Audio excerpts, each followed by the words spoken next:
Assalamualaikum warahmatullahi wabarakatuh. Perkenalkan, nama saya Zaskia Febriani dari kelas 3D.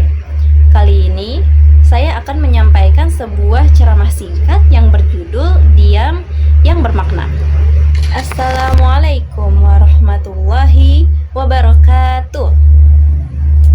Alhamdulillahirabbil alamin wa bihi nasta'in ala umurid dunya waddin. Assalatu wassalamu ala asyrafil wal mursalin wa ala alihi wa ashabihi ajma'in, amma ba'du. Pertama-tama, segala puji bagi Allah yang telah memberikan kita kesehatan, kesempatan, dan hidayah sehingga kita dapat berkumpul di tempat yang insya Allah berkah. Salawat dan salam semoga tercurah kepada Nabi Muhammad SAW, keluarga, sahabat, dan kita sebagai umatnya hingga akhir zaman. Hadirin yang dirahmati Allah, hari ini saya akan menyampaikan sebuah ceramah singkat yang maknanya dalamnya itu diam yang bermakna. Diam yang dimaksud di sini bukan diam yang takut bicara, takut kegagalan, dan tidak percaya diri. Pokoknya diam yang mengarah hal yang ke negatif. Nah, diam yang dimaksud di sini adalah diam yang menjadi penjaga diri, yang penuh hikmah, dan diam yang menyelamatkan. Nah, menyelamatkan di sini maksudnya adalah menyelamatkan orang-orang yang tersakiti oleh perkataan kita ketika kita berbicara tanpa pikir panjang. Rasulullah SAW bersabda, barang siapa yang beriman kepada Allah dan hari akhir, hendaklah ia berkata baik atau diam. Hadis riwayat Bukhari dan Muslim. Nah, hadis ini mengajarkan bahwa diam itu bisa berbentuk ibadah ketika kita bisa menahan diri dari kalimat yang buruk, menyakitkan, atau yang tidak bermanfaat.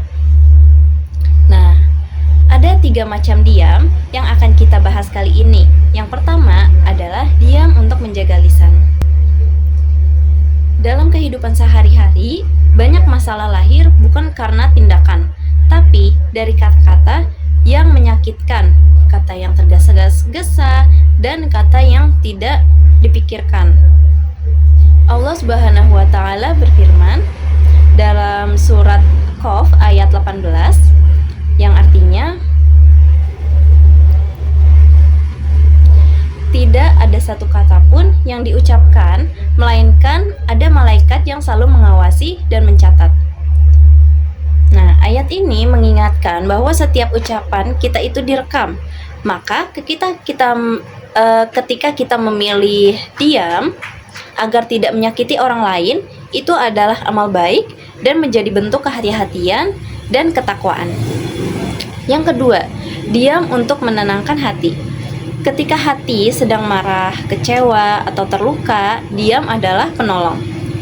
Dalam Diam memberi kita ruang untuk menahan emosi, berpikir jernih, dan menghindari keputusan yang akan kita sesali. Kadang kita itu membuat masalah menjadi besar, itu bukan masalahnya, tapi bagaimana cara kita meresponnya. Nah, dengan diam ini, kita sedang menyelamatkan diri kita sendiri. Kita jadi bisa berpikir dengan jernih untuk merespon masalah tersebut. Yang ketiga, diam sebagai kekuatan spiritual.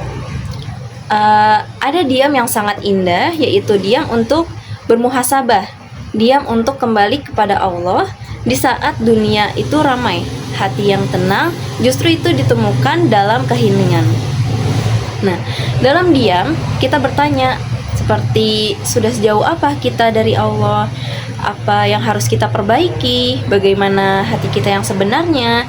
Jadi diam itu bukan kekosongan. Diam adalah ruang bagi cahaya untuk masuk ke dalam hati. Baik, hadirin yang dirahmati Allah, belajarlah diam ketika kata-kata itu melukai dan ketika hati sedang panas atau gelisah. Dan diam ketika kita belum siap untuk berkata baik.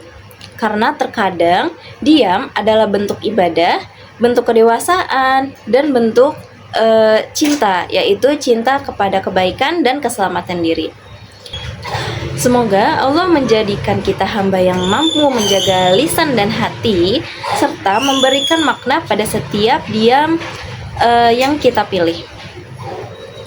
Mungkin segitu saja dari saya. Wassalamualaikum warahmatullahi wabarakatuh.